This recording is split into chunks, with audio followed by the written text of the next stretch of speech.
Hi everyone, Adrian Player here, mortgage broker in the property investment space. This video we're going to be talking about what is the new meta. And what do I mean by that? How do you get big? How do you keep pushing? Because the meta changes every kind of 2 to 5 years, depending on the lending updates and the property cycle that we're in. Now, go and watch the prior videos because you need to have context on this video.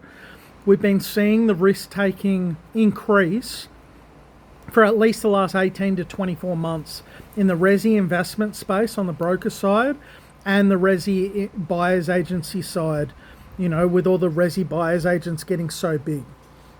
So what was the meta in the past? So the meta to get big was 2010 to 2017. What was it? Well, even back to 2005, you could just go and tap equity up to 80% and not have to show income servicing for a long part of that. So as long as you continued revaluing the property, and yes, the rates were higher, so it was a little bit harder, but that's what people would do. And I've heard reports of mates of mine that are a little bit older that used to go into the city, and if CBA wouldn't give them what they wanted, they walked across the road and went to ANZ. Then they went to Westpac, and a lot of the time it involved bank valuation, and as long as it came in high enough, they didn't even need to see income or servicing. And then what happened after that? Then there was the rise of using companies and corporate trusts, and then what were they doing? They were using a second-tier lender for self-declaration income sign-off at a specific bank where the interest rate didn't go through the roof. So then you saw a rise of that. That happened for about 2 to 3 years. Then we get up to the top of COVID in 2020. What happened there? Then the rates went through the floor and no one needed anything fancy because on a debt to income ratio basis, so you add up your income plus the rent, you could be in a position where with a major bank, you get 8 times your income plus rent on your borrowing power. And then a mid-tier lender, a second-tier lender, you get 9 times income plus rent. And then you get, with a third-tier lender, you get 10 times income plus rent. So a lot of the rates, even at the third-tier lenders, was in the high 4s when the rates were really low. So you'd never have a situation where anyone talked about structures, corporate trusts, companies, nothing. So there was a glory period up until about 2022. Then the rates came up through the roof. And then what happened? Then half the brokers went down third-tier lenders, not realizing that the rates were going up too quick and too fast.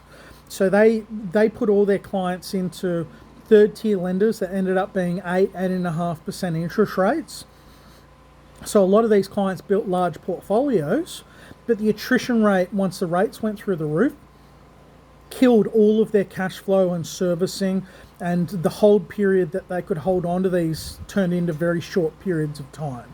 So they'd have to start selling properties early because they didn't have the cash flow to hold them. Second lot of clients, brokers like me, knew that third-tier lenders were going through the roof, so we decided to start using trusts.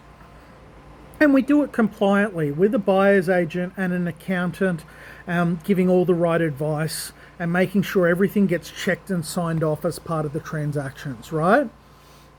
Now that's all finished. So what are people doing now?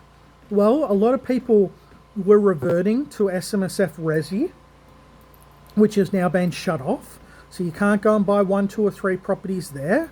So that's shut off as of August 10 from the Labor government changes. So now what do you have? You've got Resi, where a lot of people are maxed out, and you've got commercial. So what are people doing? Well, there's a lot of people that have built up a lot of equity, a lot of money over the last 4 to 6 years, and half of the properties are being held in really dodgy areas that are boom and bust areas like Mildura, Darwin, Gladstone, Bunbury, areas like that have historically shown that they could boom and bust 30 to 60% and have in the past. And some people hold views that with the current rental and housing crisis that can't happen again. Others view things very differently. But key thing is, a lot of the people that built up the larger portfolios went to all the areas that had properties under 500 to 600 grand. So they were getting into Mackay, Bundaberg, Townsville, Cairns, Mandurah, Rockingham, Bunbury, a lot of parts of Adelaide, like Salisbury, Elizabeth, Hallett Cove, a lot of those areas. Mildura, Wagga Wagga, Tamworth, Gunnedah, Narrabri, all those kind of areas, right? And the problem with a lot of those areas are a lot of them are heavily bought up by investors. So, there might not be a whole lot of exit liquidity to another investor if all the investors have left those markets, and if owner-occupiers aren't willing to pay the premium that the property now is, and you're trying to sell with the herd of everyone else so you haven't sold out early enough, you might be left holding the bag. And some of those involve no exit liquidity, so you can't sell, or some involve you've got to drop the price heavily to get the exit out, or others you might have no exit liquidity and you're forced into an 8 to 12 year hold, right? So the ones that have bought and made a lot of money in liquid markets, they're doing exactly what I've done. They've sold their properties. I sold before the herd at the end of last year, and I've rotated my money into commercial on a 50 to a 55% LVR. That's very conservative and cash flow heavy. And I'll ride out the next 1, 2 or 3 years with the bumpiness with the recession. And I'll come out of this recession stronger. But now you're starting to see the diamond hands turn into shaky hands. And people are now realizing that job losses might start coming through by the end of this year, and the recession might actually start hitting. And anyone that's been seeing the warning signs from America has been seeing the job losses for 12 to 18 months already. The warning signs were already there.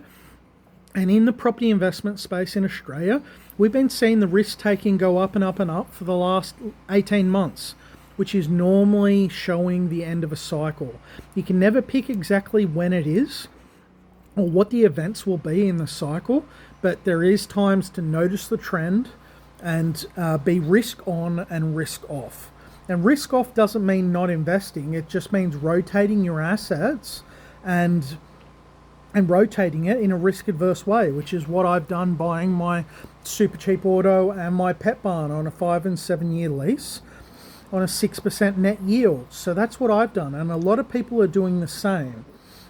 And if you get into commercial and you do it in a way where you can de-risk yourself into the first lease event, you've actually reduced your risk. So that's what a lot of people are doing now. They're selling a lot of their resi, they're rotating it into commercial where it's cash flow positive, and then it frees up their resi borrowing power. So if they ever want to get an accountant letter and exclude that commercial and come back in to buy resi in the future, they can do so, knowing that they've freed up their resi borrowing power. All right, some want to do that. Others are done with the resi game and will only play the commercial game going forward. So this is just food for thought on that front. This is what we're seeing on the coalface.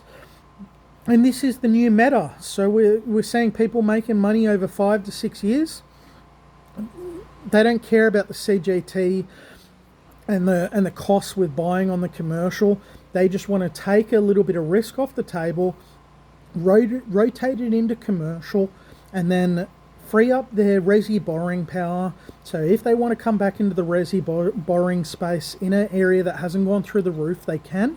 And if they don't, they'll go and buy their second commercial asset in the future, knowing that they've taken risk off the table. Some will close their eyes for 30 years with the resi that they've got and do very well. Not every investor is the same, but the ones that want to get big, that's what they seem to be doing at the moment, and that's what I've done. So what are your thoughts on this? And let me know, and send me a message if you've got any questions or need any help. All right, take care. Bye.